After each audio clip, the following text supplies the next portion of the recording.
čemu bih ja danas govorila, kako smo se dogovorili kada smo pripremali ovu tribinu, jeste da predstavim jedan evropski međunarodni projekat koji sportsko društvo Milan Petrović zajedno sa školom za osnovno i srednje obrazovanje Milan Petrović realizuje sa partnerima iz drugih zemalja. To je jedan projekat koji zapravo ima osnovni cilj promovisanje sportskih i rekreativnih aktivnosti kao moćno sredstvo za podsticanje društvene inkluzije osoba sa autizmom, ali i generalno za osobe sa invaliditetom. U fokus su stavljene osobe sa autizmom iz razloga što je to zaista jedan sveprožimajući razvojni poremećaj koji ima širok spektar simptomatologije i samim tim zahteva veoma specifičan pristup. Osobe sa autizmom je potrebno motivisati na pravi način i primeniti adekvatne strategije koje će ih aktivno uključiti u realizaciju fizičkih aktivnosti.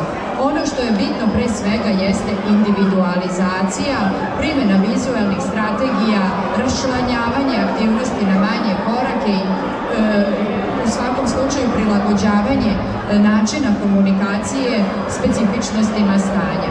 Međutim, to nije nemoguće, sa osobama sa autizmom je itekako moguće ostvariti brojne rekreativne i sportske aktivnosti, što su i danas prikazani na ovom poligonu koji su realizovali ovde. Inače, ispred škole za osnovno i srednje obrazovanje Milan Petrović u projekat su uključeni korisnici dnevnog boravka za osobe sa autizmom, zajedno sa mojim kolegama. Inače, ja osim toga što radim na fakultetu, radim primarno u školi Milan Petrović kao koordinator tog dnevnog boravka.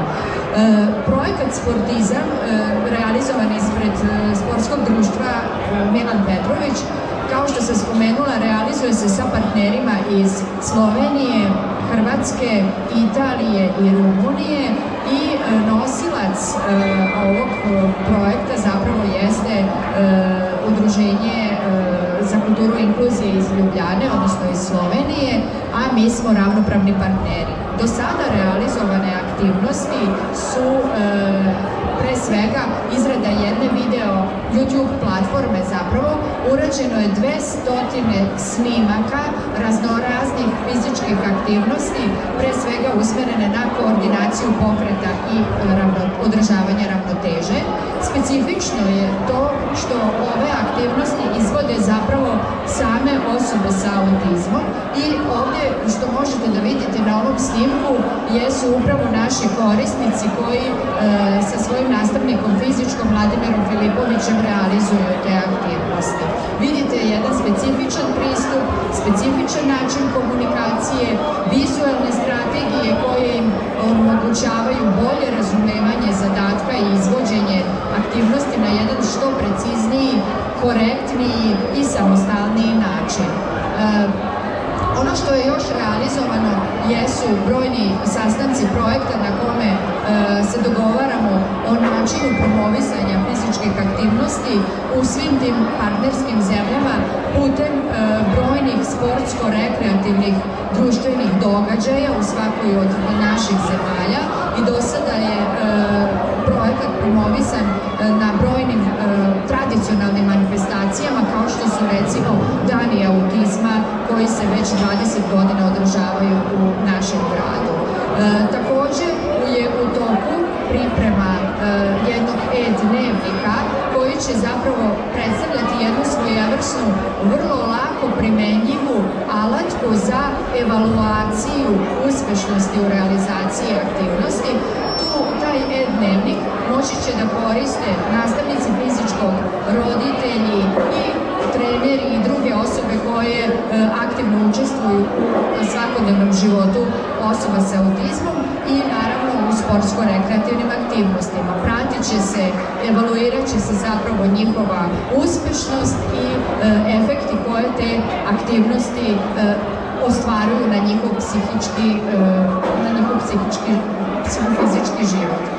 Ono što je još važno jeste da je u okviru projekta održana i međunarodna konferencija na kojoj smo transdisciplinarno razmenili iskustva o realizaciji fizičkih aktivnosti, što je jako važno, jer kada su osobe sa invaliditetom u pitanju, ta transdisciplinarnost je jako važna, negde tu moramo holistički i sveobuhvatno da pristupamo kako bismo osobi pružili adekvatnu podršku i omogućili što aktivnije učešće, naravno u skladu sa njenim mogućnostima, sposobnostima, interesovanjima i tako dalje, a posebno jednoj ovakvoj specifičnoj populaciji kao što su osobe sa autizmom.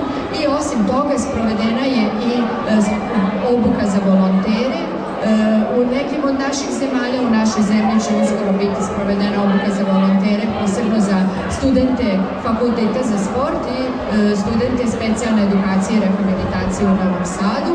I realizovan je skoro jedan webinar za stručni kadar koji, znači osobe koje iz obrazovanja i socijalne zaštite pružaju podršku osobama sa autizmom upravo o ovim specifičnim strategijama u realizaciji fizičkih aktivnosti kada su osobe sa autizmom u pitanju. Hvala, dr. Danijela Tamaš.